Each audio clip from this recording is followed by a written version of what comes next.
Hello， 大家好，我是梁夏，不是梁虾。4.3版本活动武器各位都搞了吗？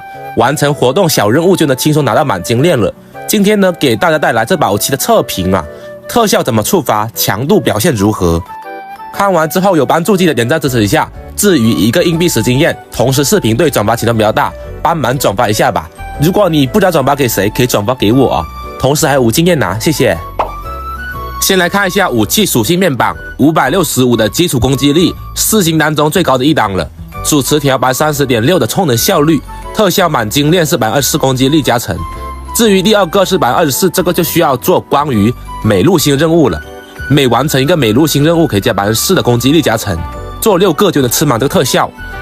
这把武器一共可以加高达48%的攻击力加成，非常恐怖。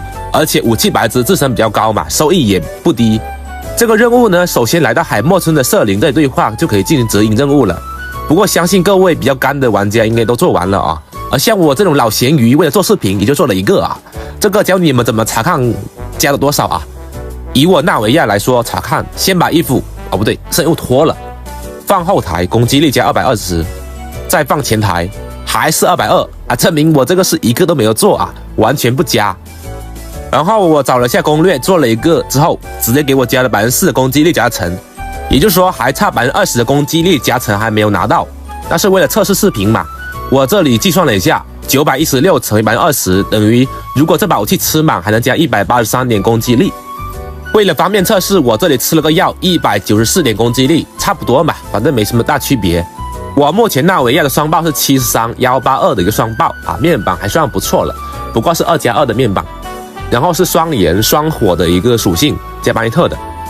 在我这个阵容加上这把武器，攻击力来到3000出头了，还算很高了啊。然后测试一下伤害怎么样啊？这一炮吃满的情况下，已经打出了23万的一个伤害。好，先记录一下。然后拿一把和它差不多属性的一个武器来测试啊，就是蓝墨了，白值比较高的一把5星武器，打出了伤害是24万8的伤害啊，双爆是一样的。也就是说，只对比这个情况，金武的霸王剑和这个把蓝墨金衣只差了1万8的伤害左右，因为攻击太高了嘛，蓝墨会相对稀释一点，蓝墨特效就很难触发，这里就不多说了啊。至于这把武器的还有个充能，1万8和3的充能对比一下7万，其实真差不多，反正不缺攻击力了嘛，充能其实会更好点，加快大招的循环。外观方面除了装物之外，非常适配。也是一把特别香的4星武器了，没有做活动的赶快做，不然像以前的武器就绝版了，一般就是拿不到了。毕竟目前官方还没有把绝版武器拿出来给你们的一个情况啊。虽然我上期视频有展示过金武吃骨剑的纳维亚强度了，但是这期视频呢，给你们看一下这个金武吃骨剑怎么样啊？满爆的，生物情况是不变的。刚才那把武器是没暴击嘛，70多暴击，加上这把武器就满爆了，伤害可以打出了24万4500的伤害，好家伙，暴击多了27，然后比蓝墨少了3000多伤害，想必各位心中应该有数了。这个把武器和蓝墨对比一下，差距肯定是10%以上了，毕竟暴击多了那么多，伤害就少了几千。然后说回活动武器吧，这把武器除了纳维亚能用之外，其他的还有14位大件武器当中，也就早柚也能用啊，需要攻击力和充能，给早柚来说可以提高回装嘛，还有提高奶量。另外一个就是北斗了，他也是比较缺充能的角色，而且北斗一般也很少加入巴尼特的情况下，所以攻击力也是比较缺的。那么这把武器也非常适配北斗，给北斗拿起来挺帅气的，霸王剑和这个北斗的霸王之气啊有点相像啊。北斗目前推荐就加入一个草行柳队伍。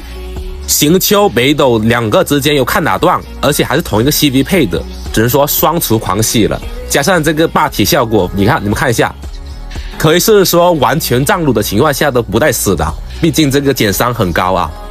不过北斗培养剑一方面在2命起步吧，因为2命有对群能力，没有2命之前的对群能力是特别弱的，基本是没有。总结一下，这把究极霸王超级魔剑给纳维亚和蓝墨是差不多了。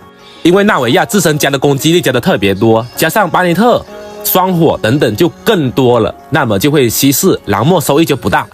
就算没有巴尼特，单靠加攻击力来说也是相差不大的，所以你们可以放心养这把武器。然后这把武器还能给北斗使用了。其他的角色就是还有早柚，其他我就不太推荐去带了啊，他们都不太适合。那么以下就是本期视频的一个小测评了，有帮助的各位喜欢可以转发给你有需要的朋友。那么我是梁夏，我们下期视频再见，各位拜拜。